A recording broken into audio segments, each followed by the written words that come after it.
ओम नमः शिवाय। हर हर महादेव। जय भोलेनाथ। आज आप सभी सुनेंगे श्रावण मास महात्म्य का 10वां अध्याय, जिसमें आज आप सभी जानेंगे श्रावण मास में शनिवार को किए जाने वाले कृत्यों के वर्णन के बारे में। ईश्वर बोले, हे सनत कुमार, अब मैं आपसे शनिवार व्रत की विधि का वर्णन करूंगा, जिसका अनुष्ठान करने से मंदत्व नहीं होता है। श्रावण मास में शनिवार के दिन नरसिंह, शनि तथा अंजनी पुत्र हनुमान, इन तीनों देवताओं का पूजन करना चाहिए। दीवार पर अथवा स्तंभ पर नरसिंह की सुंदर प्रतिमा बनाकर हल्दी युक्त चंदन से और नीले, लाल तथा पीले सुंदर पुष्पों से लक्ष्मी सहित जगतपति नरसिंह का भली भांति पूजन करके उन्हें खिचड़ी का नैवेद्य तथा कुंजर नामक शाक का भोग अर्पण करना चाहिए। उसी को स्वयं भी खाना चाहिए और ब्राह्मणों को भी खिलाना चाहिए। तिल का तेल तथा घृत स्नान भगवान नरसिंह को प्रिय है। शनिवार के दिन तिल सभी कार्यों के लिए प्रशस्त है। शनिवार के दिन तिल के तेल से ब्राह्मणों तथा सुवासिनी स्त्रियों को उबटन लगाना चाहिए तथा कुटुंब सहित स्वयं भी संपूर्ण शरीर में तेल लगाकर स्नान करना चाहिए तथा उड़द का भोजन करना चाहिए। इससे भगवान नरसिंह प्रसन्न होते हैं। इस प्रकार श्रावण मास में चारों शनिवारों में इस व्रत को करना चाहिए। जो ऐसा करता है उसके घर में स्थिर लक्ष्मी का वास रहता है और धन धान्य की समृद्धि बनी होती है। पुत्रहीन व्यक्ति पुत्र वाला हो जाता है और इस लोक में सुख भोग कर अंत में वैकुंठ प्राप्त करता है। नरसिंह की कृपा से मनुष्य की चारों दिशाओं में व्याप्त रहने वाली उत्तम कीर्ति होती है। हे सौम्य, मैंने आपसे नरसिंह का यह उत्तम व्रत कहा। हे सनत कुमार, अब शनि की प्रसन्नता के लिए जो करना चाहिए उसे सुनिए। एक लंगड़े ब्राह्मण और उसके अभाव में किसी ब्राह्मण के शरीर में तिल का तेल लगाकर उसे उष्ण जल से स्नान कराना चाहिए और श्रद्धा पूर्वक नरसिंहों के बताए गए अन्न अर्थात खिचड़ी उसे खिलानी चाहिए। उसके बाद तेल, लोहा, काला तिल, काला उड़द, काला कंबल प्रदान करना चाहिए। इसके बाद व्रती यह कहे कि मैंने यह सब शनि की प्रसन्नता के लिए किया है, शनि देव मुझ पर प्रसन्न हो। उसके बाद तिल के तेल से शनि का अभिषेक करना चाहिए। उनके पूजन में तिल तथा उड़द के अक्षत प्रशस्त माने गए हैं। हे मुने, अब मैं शनि का ध्यान बताऊंगा। आप ध्यान पूर्वक सुनिए। शनिश्चर कृष्ण वर्ण वाले हैं, मंद गति वाले हैं, काश्यप गोत्र वाले हैं, सौराष्ट्र देश में पैदा हुए हैं, सूर्य पुत्र हैं, वर देने वाले हैं, दंड के समान आकार वाले मंडल में स्थित हैं, इंद्र नीलमणि तुल्य कांति वाले हैं, हाथों में धनुष बाण त्रिशूल धारण किए हुए हैं, गिद्ध पर आरूढ़ हैं, यम इनके अधिदेवता हैं, ब्रह्मा इनके प्रतिधि देवता हैं। ये कस्तूरी अगरू का गंध तथा गुग्गुल का धूप ग्रहण करते हैं। इन्हें खिचड़ी प्रिय है।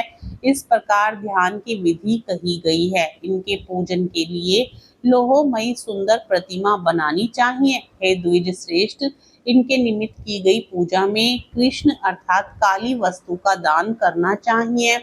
ब्राह्मण को काले रंग के 2 वस्त्र देने चाहिए और काले बछड़े सहित काली गौ प्रदान करनी चाहिए। विधि पूर्वक पूजा करके इस प्रकार प्रार्थना तथा स्तुति करनी चाहिए। आराधना से संतुष्ट होकर जिन्होंने नष्ट राज्य वाले राजा नील को उनका महान राज्य पुनः प्रदान कर दिया, वे शनिदेव मुझ पर प्रसन्न हो। नील अंजन के समान वर्ण वाले, मंद गति से चलने वाले और छाया देवी तथा सूर्य से उत्पन्न होने वाले उन शनिश्चर को मैं नमस्कार करता हूँ। मंडल के कोण में स्थित आपको नमस्कार है। पिंगल नाम वाले आप शनि को नमस्कार है। हे देवेश, मुझ दीन तथा शरणागत पर कृपा कीजिए। इस प्रकार स्तुति के द्वारा प्रार्थना करके बार बार प्रणाम करना चाहिए। 3 वर्णों ब्राह्मण, क्षत्रिय, वैश्य के लिए शनि के पूजन में शन्नो देवी इस वैदिक मंत्र का प्रयोग बताया गया है और शूद्रों के लिए पूजन में नाम मंत्र का प्रयोग बताया गया है। जो व्यक्ति दत्तचित्त होकर इस विधि से शनिदेव का पूजन करेगा उसे स्वप्न में भी शनि का भय नहीं होगा। हे विप्र, जो मनुष्य श्रावण मास में प्रत्येक शनिवार के दिन भक्ति पूर्वक इस विधि से इस व्रत को करेंगे उन्हें शनिश्चर के द्वारा लेश मात्र भी कष्ट नहीं होगा। जन्म राशि से पहले, दूसरे, चौथे, 5वें, 7वें, 8वें, 9वें अथवा 12वें स्थान में स्थित शनि सदा कष्ट पहुंचाता है। शनि की शांति के लिए क्षमाग्नि इस मंत्र का जप करना बताया गया है। उसकी प्रसन्नता के लिए इंद्र नीलमणि का दान करना चाहिए। हे सनत कुमार, इसके बाद अब मैं हनुमान जी की प्रसन्नता के लिए विधि का वर्णन करूंगा।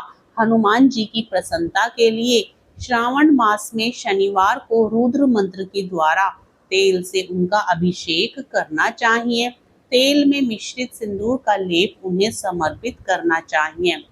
जपा कुसुम की मालाओं से, आक धतूरे की मालाओं से, मंदार पुष्प की मालाओं से, बटक बड़ का पेड़ के नैवेद्य से तथा अन्य उपचारों से भी यथाविधि अपने सामर्थ्य अनुसार श्रद्धा भक्ति से युक्त होकर अंजनी पुत्र हनुमान जी की पूजा करनी चाहिए। इसके बाद बुद्धिमान को चाहिए कि हनुमान जी की प्रसन्नता के लिए उनके 12 नामों का जप करे।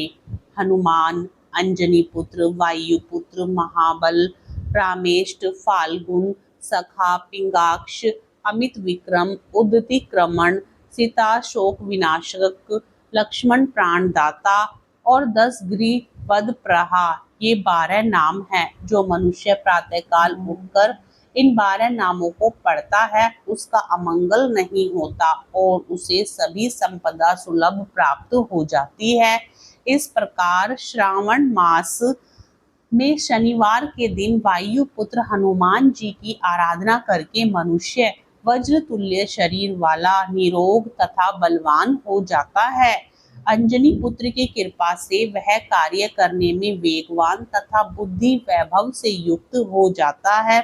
उसके बाद शत्रु नष्ट हो जाते हैं, मित्रों की वृद्धि होती है, यह वीर्यशाली तथा कीर्तिमान हो जाता है।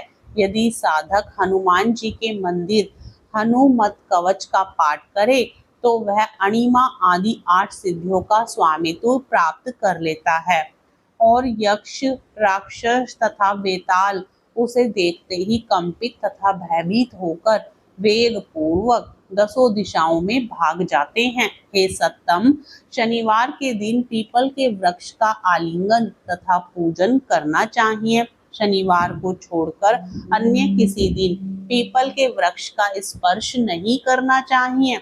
शनिवार के दिन उसका आलिंगन सभी संपदाओं को प्राप्त कराने वाला होता है। प्रत्येक मास में 7 वारों में पीपल का पूजन फलदायक है, किंतु श्रावण में यह पूजन अधिक फलप्रद है।